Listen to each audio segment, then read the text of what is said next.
दोस्तों, अगर आप पीएफ का फॉर्म नहीं भर पा रहे हैं क्योंकि एक एरर आ रहा है जो लिखता है you are not eligible for any type of PF advance. इसका ये मतलब है कि आपको कोई भी हम एडवांस नहीं देंगे। ऐसा ऐसा क्यों कहा जा रहा है, चलिए मैं समझाता हूँ। पीएफ ऑफिस ने अक्टूबर 2025 में एक नया नियम बनाया। उस नए नियम में इनका मकसद था कि कैसे हम लोगों को मूर्ख बनाएं, कैसे लोगों के पैसे रोके जाएं ताकि ज़्यादा पैसे पीएफ ऑफिस के पास रहें और ऐसे पैसों को हम अपने हिसाब से इस्तेमाल कर सकें। तो उन्होंने ऐसी स्कीम बनाई और उस स्कीम में बोला कि हम आपको जो है बहुत बढ़िया स्कीम ला रहे हैं, आपको पैसा निकालने देंगे, 75% आप पैसा निकाल पाओगे। लेकिन इन इसी का अच्छा अच्छा करते हुए इन्होंने एक और वहाँ पे डाल दिया मैटर, जहाँ पे बताया कि 12 महीने से कम की सर्विस होगी तो आप 1 रुपये भी नहीं निकाल सकते।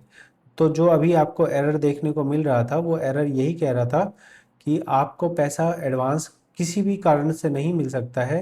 ये किसी भी कारण का मतलब ये है कि पहले ये होता था कि आपको बीमारी के नाम पे आप पहले महीने से ही अपना चाहें तो अपना पीएफ का अमाउंट जो आपकी सैलरी से कटा है, जिसे एम्प्लॉय शेयर बोलते हैं, वो निकाल सकते थे पहले महीने से ही।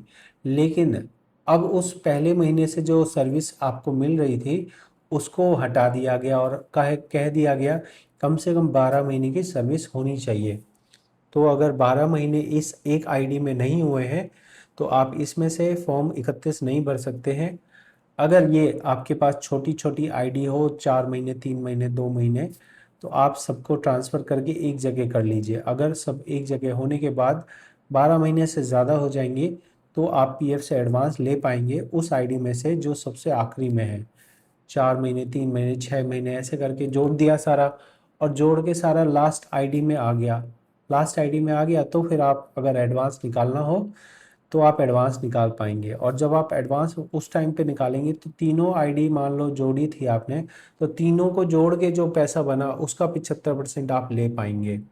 ये जानकारी अगर आप समझे हो तो आप हमें कमेंट में बता सकते हैं। अगर इस बारे में आपको और जानकारी चाहिए, फ्री में जानकारी चाहिए, तो पीएफ का सरकारी हेल्पलाइन नंबर है 14470।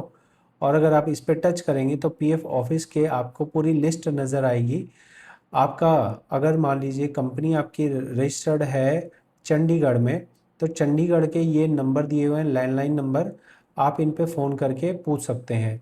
अगर वो आपको सलाह देते हैं कि आपको पीएफ ग्रीवेंस लगाना है तो पीएफ ग्रीवेंस के लिए गूगल पे जाके पीएफ ग्रीवेंस लिखेंगे, जो वेबसाइट आएगी उसको ओपन करेंगे, रजिस्टर ग्रीवेंस पे जाएंगे, मेंबर पे जाएंगे, क्लेम आईडी पे नो जाएंगे, फिर आगे अपनी जो जो जानकारी पूछी जाए वो सारी भर दीजिए, जो आपको समस्या आ रही है वो सारी भर दीजिए।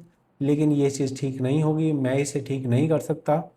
अगर ट्रांसफ़र करना है, आप चाहते हैं फ्री में ट्रांसफ़र करवाना, तो मेरी वीडियोस देख के आप ट्रांसफ़र रिक्वेस्ट लगाइए और ट्रांसफ़र कर लीजिए।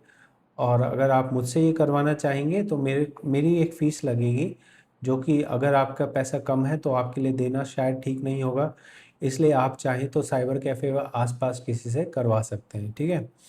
आपको बता दूं कि पीएफ ऑफिस का ये ऑफिशियल ट्विटर का हैंडल है, और साथ में हमारे मंत्री जी हैं ये, जो कि लेबर मिनिस्टर हैं, और इन्हीं के मार्गदर्शन में इस तरह का अद्भुत नियम बनाया है जिसमें आपके ही पैसे आप ही नहीं निकाल सकते हो, और सरकार की मर्ज़ी चलेगी कि आप पैसा निकालोगे या नहीं निकालोगे। तो ये नियम आपको बधाई हो। सरकार, बीजेपी सरकार ने, मोदी सरकार ने आपके लिए बहुत ही बढ़िया नियम बना दिया है, और इस नियम से अब आप अपना ही पैसा लेने के लिए रोक दिए गए हो। आपको ये नया नियम कितना पसंद आया है आप कमेंट में बताएं।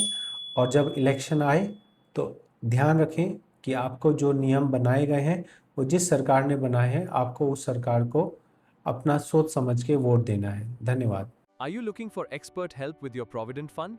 We offer full PF withdrawal, transfer, master payroll, ITR filing, and become